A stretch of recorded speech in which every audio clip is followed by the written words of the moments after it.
साथियों को मेरा प्रणाम। आइए आज मैं बात करूंगा साक्षात्कार कक्ष में व साक्षात्कार की तैयारी के दौरान आप किन किन चीज़ों पर ध्यान देंगे। ठीक है, प्रस्तुतिकरण के संदर्भ में मैं बताऊंगा, है ना। प्रस्तुतिकरण का संदर्भ का मतलब होगा कि आप जब साक्षात्कार बोर्ड में जाएंगे, बैठेंगे तो आप कैसे जवाब दें, है ना। इंटरव्यू कक्ष में प्रवेश के लिए क्या अनुमति लेना ज़रूरी है? हाँ भाई हाँ, क्यों नहीं अनुमति लेना ज़रूरी है? आप भारत के प्रधानमंत्री हैं क्या? तो फिर निश्चित रूप से धीरे से दरवाज़ा अपने से, नहीं तो वो प्यून है ना, वो दरवाज़ा खोलेंगे, आप धीरे से झांकिएगा और नज़रें मिलाते हुए मे आई कम इन सर, क्या मैं अंदर आ सकता हूँ सर, क्या मैं अंदर आ सकती हूँ सर, है ना। अनुमति लेकर ही कमरे में प्रवेश करना है, कभी भी सीधे एंट्री नहीं करनी है, ठीक है। चाहे इंग्लिश में पूछिए चाहे हिंदी में पूछिए।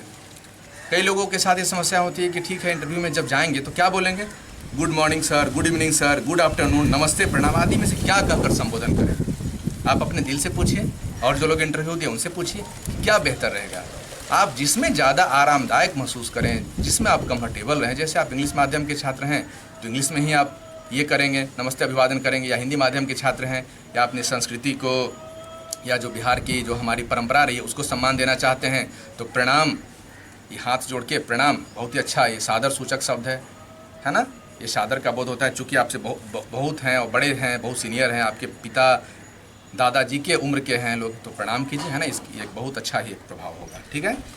यह आपके ऊपर निर्भर करता है कि इसमें आप किससे सहज व कंफर्ट महसूस करते हैं। यहाँ सलाह यह दी जाएगी आपको कि भारतीय परंपरा, बिहार की परंपरा व सिविल सेवा की संस्कृति के साथ देखा जाए तो इसकी पद गरिमा व महत्ता को देखते हुए हाथ जोड़कर थोड़ा झुकते हुए, है ना, सर मैडम कहना, सर प्रणाम सर मैडम कहना ज़्यादा बेहतर होगा।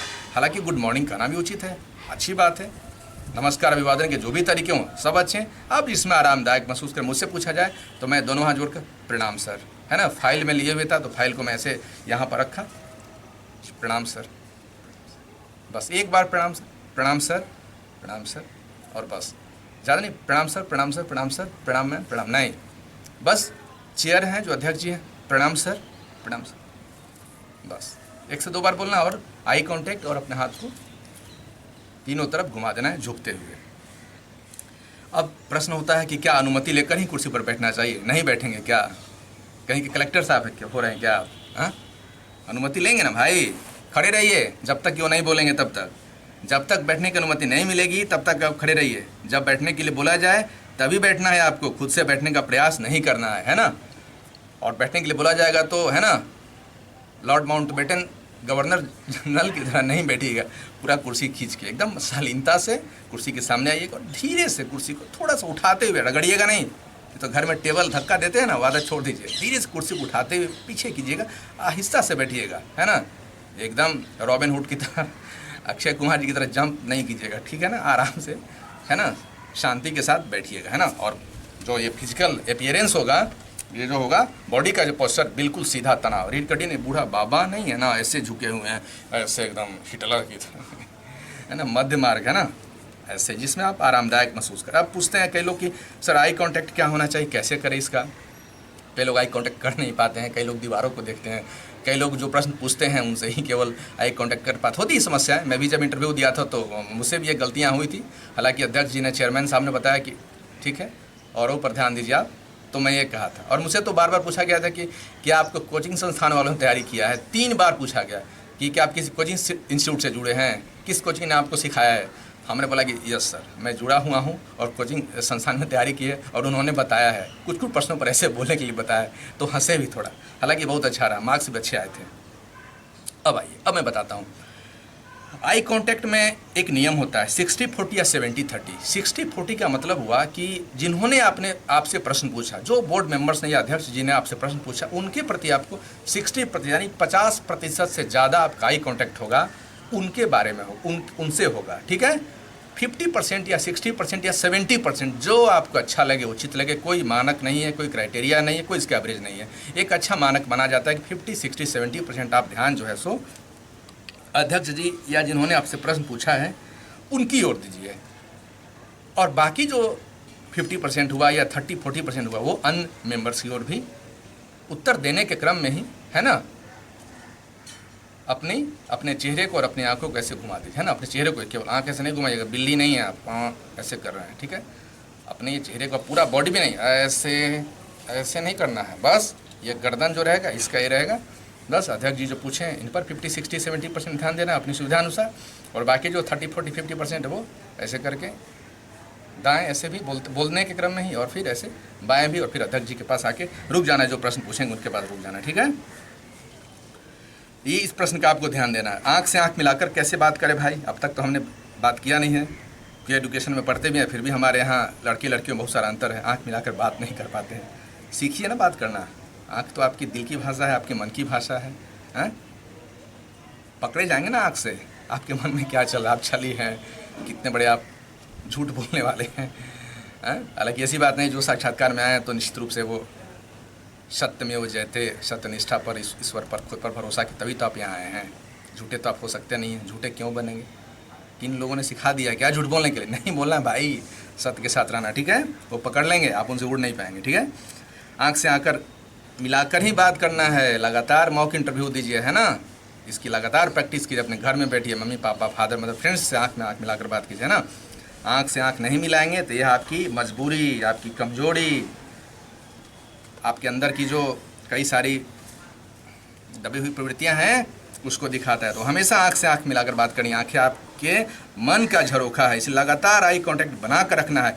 कभी भी आंखों को झेपना नहीं है, दीवार पर नहीं देखना, अपने घड़ी पर नहीं देखना, ठीक है। आँख से आँख मिला के बात कहते हैं ना प्रधानमंत्री जी।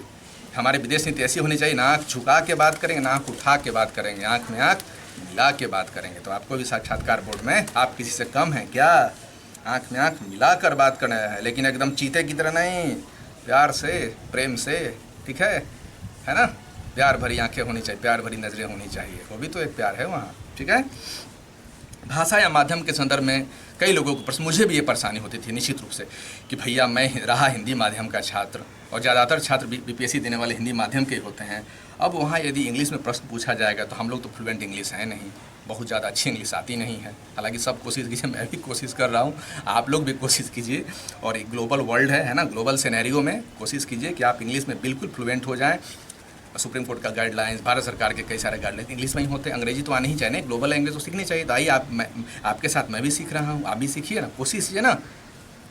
लेकिन अब इंटरव्यू के लिए इंग्लिश आपको नहीं सीखनी, मैं यही बताना चाहता हूँ। वो माध्यम कहीं कोई समस्या नहीं है, कहीं कोई चुनौती नहीं। आप हिंदी माध्यम के हैं तो मजबूत रहिए, दृढ़ इच्छा शक्ति वाले रहिए। जो बोर्ड मेंबर्स वो अच्छी तरह जानते हैं बिहार की भाषा क्या है, बिहार के अधिकारी कैसे आते हैं, कौन लोग आते हैं, किस माध्यम से आते हैं, किस बैकग्राउंड से आते हैं। तो इसमें डरने की कोई बात नहीं है, ठीक है। इंटरव्यू बोर्ड यदि आपसे इंग्लिश में प्रश्न पूछना शुरू करे, ऐसा नहीं होता है 100 में, ऐसा rare, rest of the rare 5% case में ऐसा देखा गया है कि कुछ बोर्ड मेंबर्स खासकर जो बाहर से आते हैं या जिनका जो टोन है इंग्लिश टोन ही होता है। हालांकि बिहार में ऐसे कोई बोर्ड मेंबर्स नहीं है, ठीक है, मैं पुनः बोलता हूँ।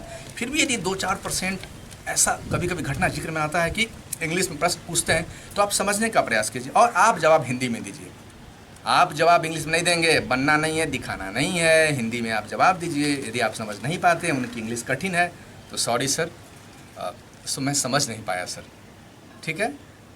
फिर भी दोबारा नहीं समझ पा, सॉरी सर, क्या हिंदी में बोला जाएगा सर, हिंदी में सर पूछा जाएगा क्या?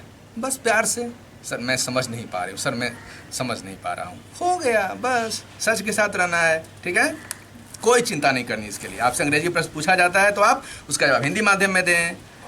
यदि आप अंग्रेजी भी सहज रूप से बोल सकते हैं तो क्या बात है भाई, तो इंग्लिश में बोलिए, बहुत अच्छा प्रभाव होगा, है। हिंदी अंग्रेजी को लेकर ज़्यादा दुविधाग्रस्त नहीं होना है। हाँ, इतना तो है कि अंग्रेजी की सामान्य जानकारी होनी चाहिए। इंटरव्यू भाषा की परीक्षा तो है नहीं, आपको ग्रामेरियन तो बनना नहीं है, आपको वासुदेव भास्कर, वचनदेव भास्कर तो बनना नहीं है। बनना है क्या? हाँ, आपको तो बनना नहीं है ना, बलराम तिवारी सर नहीं बनना है ना, तो फिर अधिकारी प्रशासक बनना है, तो हिंदी का ग्रामेरियन नहीं बना, ठीक है ना। तो समान जानकारी होनी चाहिए, ठीक है। भाषा का कोई मतलब नहीं है, आपने जिस भाषा माध्यम को चुना है उसी भाषा में आप इंटरव्यू दे, चाहे हिंदी हो चाहे अंग्रेजी हो, है ना। हमेशा सहज, सौम्य, शांत, संतुलित, प्रसन्नचित रहें, सहज भाव में जवाब दें, बस। असहज महसूस नहीं करें, काहे को डरना भाई। जीवन और मौत बाबू मोसाए ऊपर वाले के हाथ में है, भाग में जो लिखा हुआ होगा वही होगा, तो काहे को चिंता। ऊपर वाले पर भरोसा, खुद पर भरोसा रखिए। पैकेट में रखिए ना भगवद गीता, छोटा वाला, है ना, या दुर्गा माँ, मैं रखी हुई था दुर्गा माँ तो जो महावीरी लोग पहनते हैं ना, जैसे ये हुआ ना हनुमान जी, उसी तरह से मैं दुर्गा माँ का था, वो पहने हुए था और रखे हुए था भी, है ना। हनुमान चालीसा पैकेट में एकदम फाइल में भी हनुमान से, मुझे डर भी लगा कि पता नहीं फाइल ले लिया जाएगा, सर्टिफिकेट वाली जो फाइल, तो देखेंगे कि हनुमान चालीसा दुर्गा, पूछेंगे कि हाँ मेरा आराध्य देव हैं, तो आप भी रख लीजिएगा ना गॉड का उस तरह का चिन्ह, ठीक है। अक्सर देखा जाता है बीपीएससी इंटरव्यू में ज़्यादातर हिंदी माध्यम में प्रश्न पूछे जाते हैं, ठीक है। चूँकि हिंदी अनिवार्य प्रश्न पत्र है, राजकीय भाषा है, इसलिए शर्म संकोच कोई बात नहीं है, चिंता नहीं करना, बेफिक्र होकर हिंदी में इंटरव्यू दीजिए। माननीय न्यायालय का भी निर्देश है कि छात्र जिस माध्यम में इंटरव्यू देना चाहें, बोर्ड उसमें इसकी सुविधा देगी। सदस्य छात्रों की सुविधा अनुसार उसमें वार्तालाप करेंगे, तो माध्यम का हुआ मन से निकालिए, एकदम निकाल दीजिए, ठीक है, कोई टेंशन नहीं लेना। भगवद गीता में कहा गया है कि पराक्रमी वह है जो निर्भय व पवित्र है, वह अपने संकल्प से डिगता नहीं है। वह पराक्रमी है जो संकल्प ले लिया तो ले लिया, ठान लिया तो ठान लिया। स्वामी विवेकानंद, जब तक लाखों लोग भूखे व ज्ञानी हैं, तब तक मैं उस प्रत्येक व्यक्ति को गद्दार मानता हूँ जो उनके बल पर शिक्षित हुआ, वह उनकी ओर ध्यान नहीं देता है। कई लोग पूछते हैं कि कैसे बिहार में विकास होगा, भारत में विकास होगा। अरे भाई, पूरे इंडिया में 6.5 लाख के आसपास गांव हैं, और हमारे यहाँ 6.5 लाख वीवीआईपी तो हैं ही ना। 6.5 लाख आईएएस, आईपीएस, जज साहब, अभिनेता, नेता, कई सारे लोग हैं। तो हर लोग यदि एक एक गांव को ही गोद ले ले भाई, तो क्या लगता है आपको, नहीं होगा क्या? लेकिन पढ़े लिखे लोग पढ़ लिख कर गाँव से निकलते हैं, अपने गाँव को ही भूल जाते हैं, अपनी माँ मिट्टी मानुष को ही भूल जाते हैं। अब पता नहीं क्या कारण है, होता भी है कारण, है ना। बुद्ध भगवान ने कहा है ना कि इंसान बदलता है ही नहीं, बदलना वो स्वयं से ही बदल सकता है। जब तक उससे स्वयं से अनुभूति नहीं होगी, हृदय से एहसास नहीं, कोई दुनिया में किसी को नहीं बदल सकता। लाख पोथी पढ़ पढ़ जग मुआ, पंडित भया न कोई, बस वही चीज़ है। लाख पढ़ा दे, लाख विश्वविद्यालय में पढ़ लीजिए, कहीं पढ़ लीजिए, जो बचपन जहाँ बीता आपका, लालन पालन पोषण, जिस 12-15 वर्ष के जो परिवेश निर्माण हुआ, पूरा ताउम्र वही चलेगा। बदलना है तो बनिए ना बुद्ध, विवेकानंद बन जाइए, महावीर बनिए, हैं कालिदास बन जाइए, तुलसीदास बन जाइए, महर्षि वाल्मीकि बन जाइए, बदलिए ना। प्रधानमंत्री भारत के जैसे व्यक्ति हैं, इस तरह का ओजस्वी और व्यक्तित्व वाले व्यक्ति बनिए। असंभव क्या है भाई, बस। साथ ही साथ मैं पहले भी बताया था, ईश्वर पर भरोसा रखिए, स्वयं पर भरोसा रखिए। स्वयं के लिए आप कुछ लकी वस्तुओं को ले जाइए साथ में, जैसे हनुमान चालीसा दुर्गा जैसे मैं ले गया था, लॉकेट था वो सब ले गया था, वो आप ले जाइए। साक्षात्कार ज्ञान की परीक्षा नहीं है, मैं आपको बार बार कहता हूँ, यह तो आपके आत्मविश्वास का परीक्षण है। आपका बॉडी लैंग्वेज हमेशा अनुकूल होना चाहिए, उत्तरों से तालमेल होना चाहिए। जैसा मैं बताया कि आतंकवाद का जवाब दे रहे हैं, बम विस्फोट लोग मारेंगे और स्माइलिंग फेस कर रहे हैं, कभी नहीं। भारत की कुछ उपलब्धियां रही हैं, जीत रही हैं, तो निश्चित रूप से आपका बॉडी लैंग्वेज सकारात्मक और ये एनर्जेटिक होना चाहिए। इंटरव्यू जब समाप्त हो जाता है तो खड़े होकर अपने फाइल लेते हुए अभिवादन की मुद्रा में पुनः जैसे आने समय के थे, बस खड़े हो जाइए अपने जगह से, बैठे बैठे प्रणाम नहीं कीजिएगा, कलेक्टर नहीं है आप, ठीक है। खड़े हो जाइए और पूरा सभी सदस्यों की ओर आई कांटेक्ट करते, पहले अध्यक्ष जी की ओर आई कांटेक्ट करते हुए, सभी सदस्यों की ओर आई कांटेक्ट करते हुए, प्रणाम सर करते हुए 2 कदम पीछे। अब पीछे नहीं जाइएगा कि मंदिर नहीं है, मंदिर है ना, हनुमान मंदिर के दर्शन नहीं कर रहे हैं कि एकदम पीछे भी जाकर धड़क से दीवार पर टकरा, नहीं, ठीक है। 1 कदम पीछे, ठीक है, और बस पुनः मुड़कर सीधे जाना है। दोबारा खुला के देखिएगा नहीं, बोर्ड में मस्की क्या देख रहे हैं, सुनिएगा नहीं क्या बोले, ठीक है। पीछे मुड़ के 2 कदम पीछे करके फिर सीधा होके बाहर चले जाइएगा, ठीक है। इंटरव्यू देते समय आप कुर्सी पर एल मुद्रा में बैठेंगे, है ना, ज़्यादा तनकर बैठेंगे ना ज़्यादा झुककर बैठेंगे, है ना। पूरी सजगता से, सावधानी से, अनुशासन का पालन करते हुए दिखेंगे। एक ऑफिसर जैसा बैठेंगे, ऑफिसर लाइक क्वालिटी होनी चाहिए। रीढ़ की हड्डी टूटी नहीं है कि झुके हुए हैं, रीढ़ की हड्डी तार का, खजूर का नहीं है, एकदम आसमान को छूने की, ठीक है। मध्य मार्ग है ना, बुद्ध मध्यम प्रतिपदा, मध्य मार्ग का पालन कीजिए, जीवन में सफलता का सारे यही है, ठीक है। और यदि इंटरव्यू आप देने जा रहे हैं, यदि आपने इंटरव्यू बोर्ड का माइंड पढ़ लिया, बस यही पेसिंग सेंस है। आपने उनका माइंड पढ़ा, कॉमन सेंस पढ़ लिया, उसके उनके अकॉर्डिंग जवाब दिया, हो गया इंटरव्यू। और क्या, कोई मतलब नहीं 30 प्रश्न में से 10 ही प्रश्न क्यों बताएं। एक तो हमारी मित्र थी, उनसे पूछा गया, श्वेता दीदी हैं, अभी वीडियो हैं वो, उनसे पूछा गया, वो बोली कि राजीव मैं तो लगातार 8 प्रश्नों का जवाब, ना सर सॉरी सर, 8 प्रश्न का जवाब, ना सॉरी सर। और फिर 9वें 10वें प्रश्न में मैं जवाब दी, और फिर इस जवाब दी, बहुत अच्छा हुआ। और लगभग उस समय 150 मार्क्स का इंटरव्यू होता था, तो उनका 110 मार्क्स आए, 100 प्लस उनका मार्क्स था, पूरी तरह मुझे याद नहीं है ना, श्वेता दीदी हैं। तो ये बात हुआ। अब बस दिल जीतने गए हैं, दिल जीत कर आइए ना, मज़ा।